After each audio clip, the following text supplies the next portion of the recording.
Hey guys, my name is Vishal and I welcome you all to yet another session by Edureka.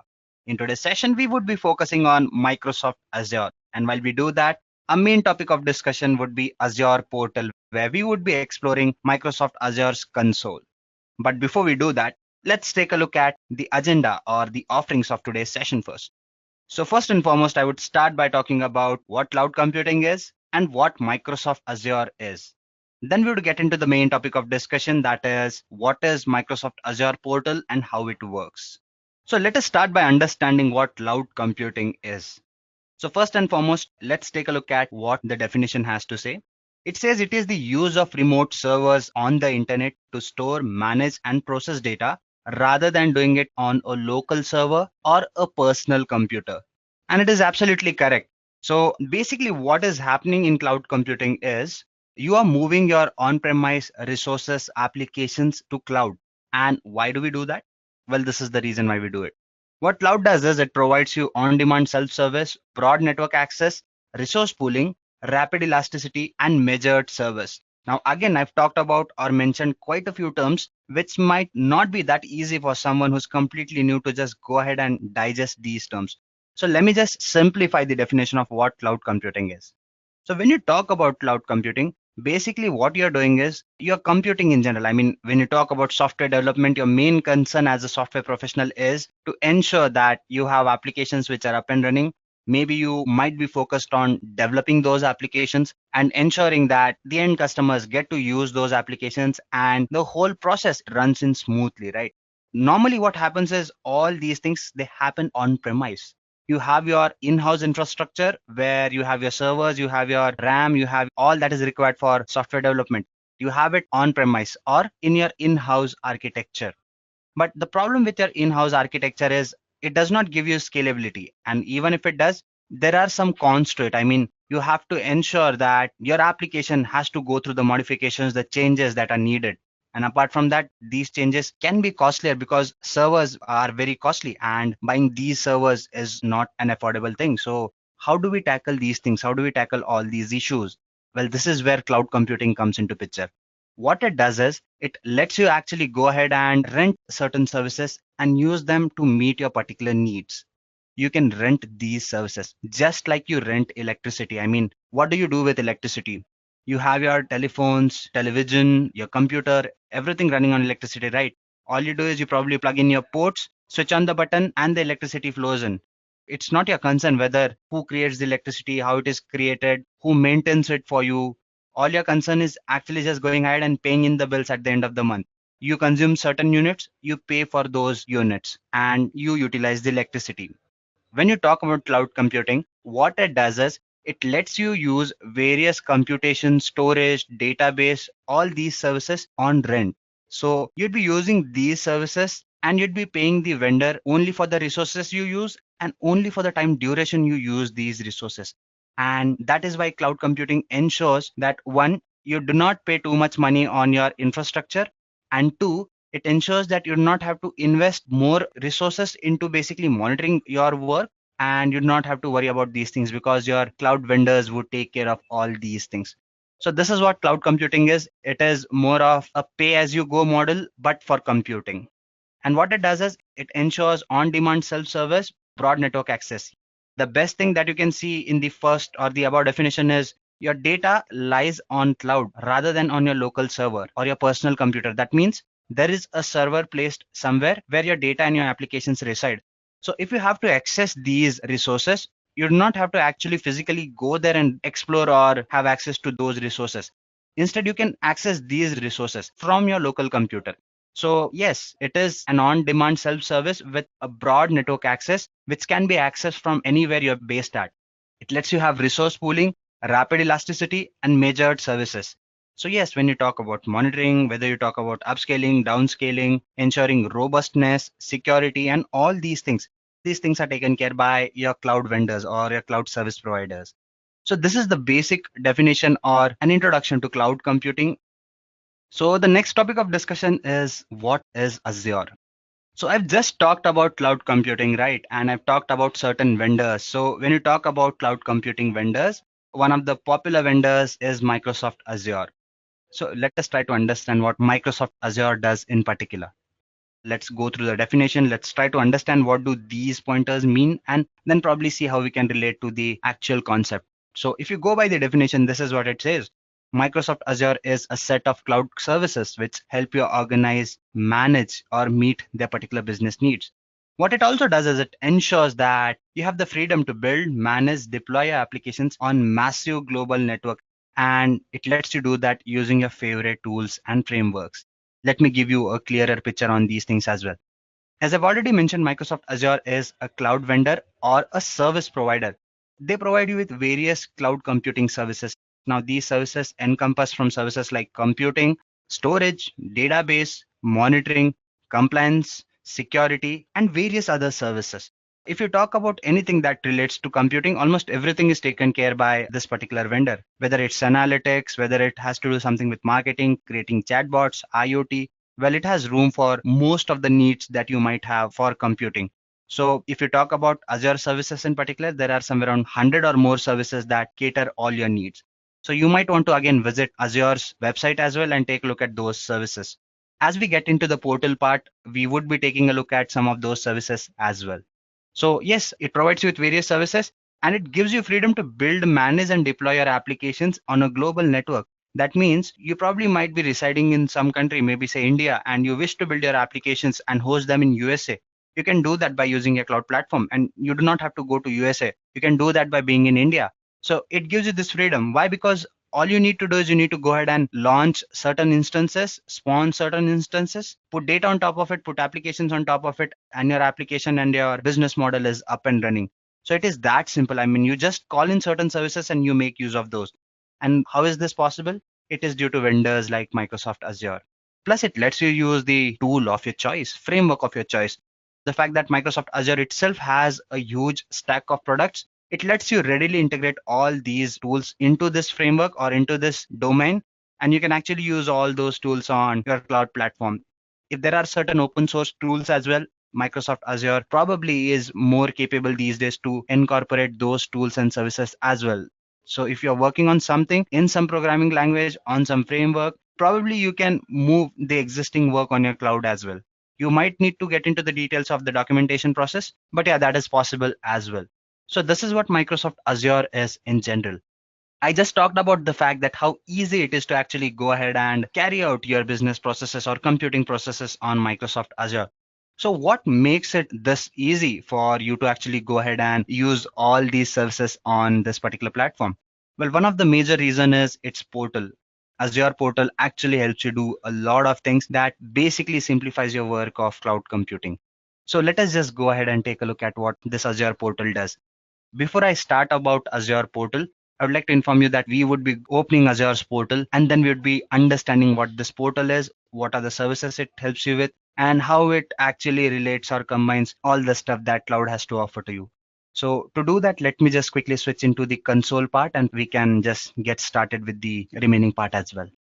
So guys, what I've done is I've gone ahead and I've switched into Microsoft Azure portal. So for people again who are completely new to cloud computing, they might ask as in what is this Azure portal and how do I get to this portal?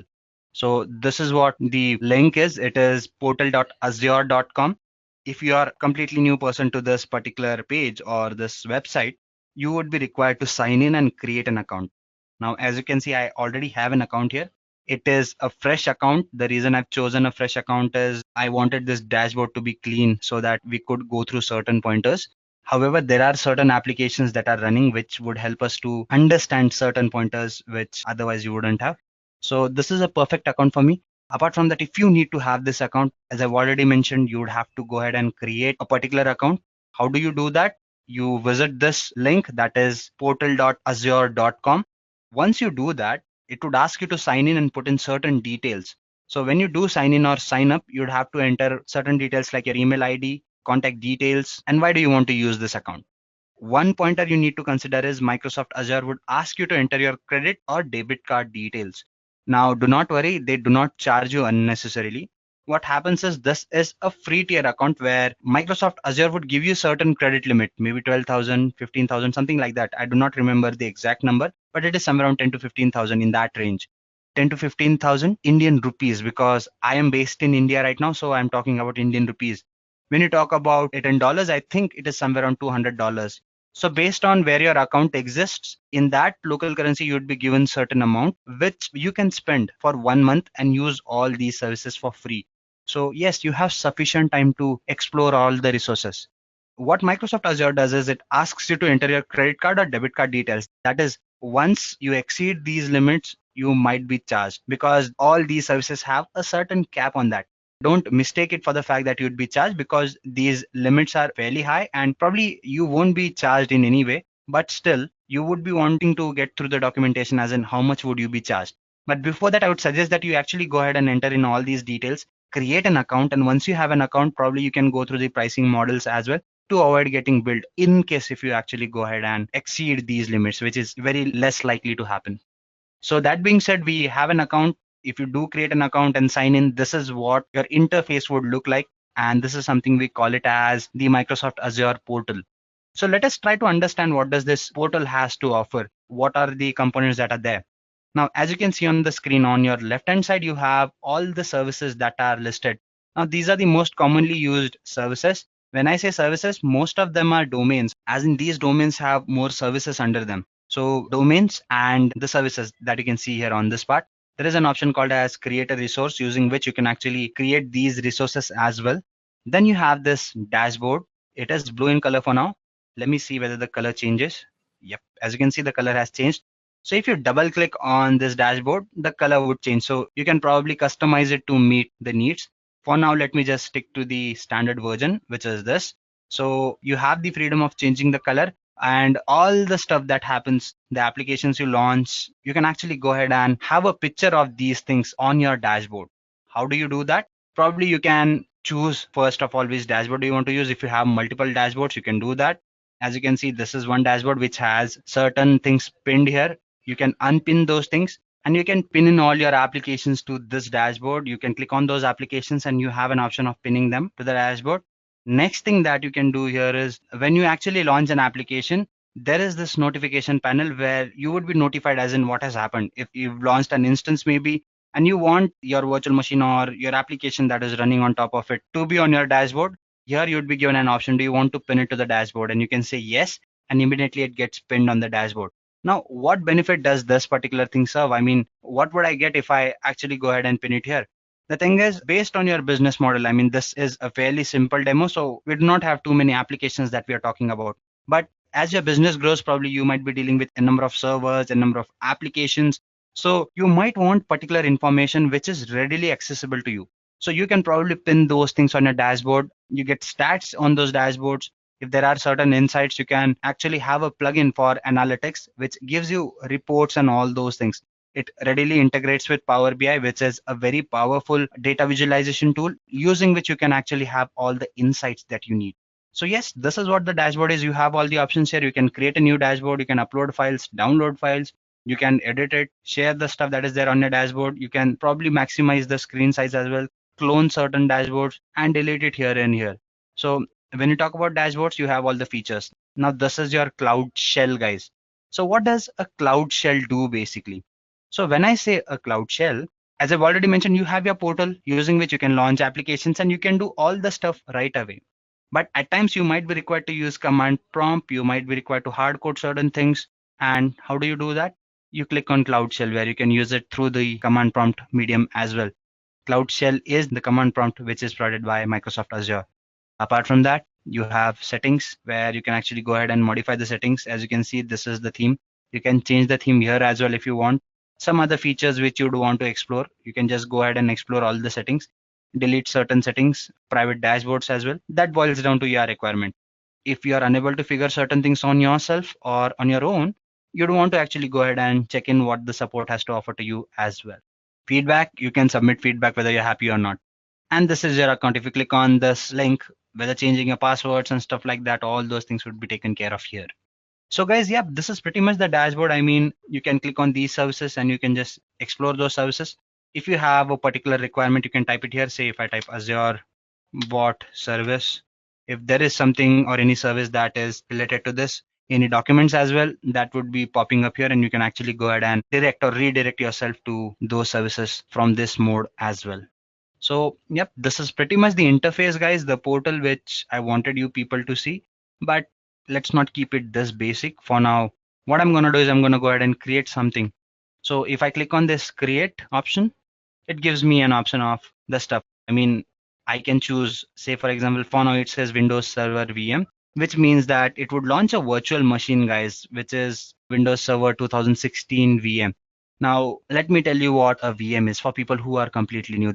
This might be basic for people who have some experience of cloud computing, and they might wonder as in, why am I talking about these small little things? But probably we have people around who are completely new. So for them, I might get into the details of certain basic topics as well. So when you talk about a virtual machine, what we do is, suppose I am running a particular application and it is supported by a particular operating system, say Windows in this case. So I want my architecture to support that particular operating system, right? But when you talk about larger applications, you might not always work on a particular environment. Your environment might change. So what cloud computing does is it readily lets you launch these virtual machines that can deal with different environments. And yet all these virtual machines can be under one network, and they can stay connected under one VPC or one virtual network basically. So yes, you can run multiple environments, you can have multiple applications running on different platforms and stuff like that. So this is one service that lets you do that. That is virtual machines offered by Microsoft Azure. And you have something called as web app, which lets you launch web applications. It is more platform as a service kind of an application. So what is a platform as a service application? Here, a complete platform is provided to you by a vendor. You just enter in certain details and it does everything for you. It launches virtual machines. I talked about having different environments, right? So when you click on a virtual machine and create one using Microsoft Azure, you have to specify details like the security group, IAM users, what network it lies under, and then you have to go ahead and manually install softwares, run your applications on top of it. But when you use something as platform as a service, what it does is it launches all this platform already. So your VM basically, which I talked about, is your infrastructure as a service where just the infrastructure is given to you, and on top of it, you do everything. But in PaaS, your vendor does everything for you. They launch this instance in the background, all the services that I mentioned, as in assigning security groups, security, IAM users, assigning it a network. All these things are taken care by a vendor. Even the platform that you choose, that is set up by your vendor. All you do is you just put in your data there. So this is platform as a service. So when you talk about Microsoft Azure, your web apps, basically when you create a web app, it is a PaaS service. All you have to do is just go ahead and enter a name, say sample app for me. You have to select the subscription. For now, it is the company's account that I'm using. It would create a resource group on its own, as you can see. And then all I have to say is create. So it has selected an operating system. Whether it wants to use a code or a Docker image, it is up to it, right? So it would take care of everything that is happening here, guys. My application would be launched right away. As you can see, I have been notified already that the deployment is in progress. It might take maybe half a minute or minute and a half maybe for this deployment to complete. I mean, all the processes that I talked about, those are happening in the background right now. And once those processes complete, I can actually go ahead and launch my application. So this would be a very basic application, guys. And as I've already mentioned, when you have a dashboard, it would ask you, do you want to pin your application to the dashboard? And if I say yes, it would pin it there directly. Let's hope that it happens quicker. See, it says pin to the dashboard. I would say yes. And there you go. It has been pinned to the dashboard. I can delete it, unpin it, and do whatever I want to. I can click on it and the application would open for me. So this is what the interface does. It gives me certain options, guys. I can check in the activity log, what all has happened in this application. If I click on this icon, it would give me the information. The operations, see, this is the operation name, that is write sites. So it has written a site. Access controls, who gets to control this application in particular. If you need a quick start guide, you can come here. Deployment slots, you can take a look at that as well. Application settings, you can click on this and you'd be getting all the settings. If you want to make a change to that, you can do that as well. The version, what application are you using and stuff like that. Configuration preview, click on this, certain other details would be given. So what framework are you using and stuff like that. Authentication process, guys, if you click on this icon, it would give me details about that as well. So if I scroll down, I come here, I have quite a few other things which I can actually look at. So if you are interested in these things, you can just come here and explore as in what is happening here. So this is pretty much it. I mean, the application has been launched. So if you take a look at it, it would give you details. What is the resource group that you're using? What is the URL? Where is it located? It is located in central US, guys. So see, I'm based in India right now and I've launched an application at a data center based in USA. So that is what you can do. And if you click on this link, it would tell you that your application is up and ready. So yes, a simple application has been created. So this interface, that is Microsoft Azure's portal, is fairly easy to use, fairly nice to use, and there are quite a few things which you can do. I've talked about certain basic things only. There are quite a few things that you can explore. I would suggest that you do go ahead and explore all these resources. As you can see that this has been done. If you want to take a look at some of the services here, you can actually go ahead and say all services, and it would give you details about all the services, all the resources. Yes, you click here and you have all the resources that are available to you. You can actually go ahead and modify your search as well. You can decide which resource group you want to view your data into. For now, I have these many resource groups that are there, which are running because this is an account that belongs to someone else. So this is my resource group. I can actually go ahead and select which resource groups I want to use to shortlist this data. Here's the information about all the resources. You can modify them, delete them, work on those, and do all the stuff that is required. If you go back to the dashboard, you would be taken here. If you open, you have all the other information again, diagnosis, application insights. You can install certain plugins that give you all these insights as well. For now, one more thing that you need to know is if there are certain applications that might charge you on the longer run, you'd want to get rid of those resources once your usage is done. You can just go ahead and delete those resources as well. Type the name of the app. It says it is sample app for me if I'm not wrong. There you go. You can just go ahead and delete this application and it will delete that application for you guys. It's fairly simple, guys. The application has been deleted as well. So yes, you are free to actually go ahead and explore this particular portal. And I hope that you'd be having a lot of things to do. As far as this particular session goes, this was what my aim was, to introduce you to these basic things, and which I feel I've done. As far as this particular session goes, guys, I would be resting it here. Thank you. Bye-bye.